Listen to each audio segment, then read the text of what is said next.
પાડું છું પેલા પોલીસ બોલો નહીં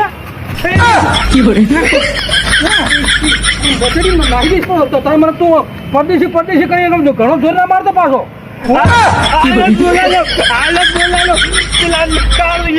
હાલત બોલાલો અને કહી દઉં કે કાળજી મને મારે હાલતમાં બોલાલો બહુ કેમ બોલાય બોલાતા હવે અરે તું એકલા ફાળીને આવી ગયો હવે તું મને પરદેશી એટલે મારા ગામનો નહીં ને તને હું માર્યા વગર ના મેલું તારી ઉપર મને દયા આવે હવે છે ને હું તને મારું ને તો તને ખબર કાઢવા કોણ આવો તને દવાખાના કોણ લઈ જાય તું તા જેમ બોલાય જા હું કોઈ ઘેર જ બેઠો તા મને તારી ઉપર દયા આવે એટલે હું તને મારતો નહીં ચપ્પી જા એટલે કે તારા અમને પોઠા ભાગવો પડશે મારા બાવળિયા ઉપર ચડી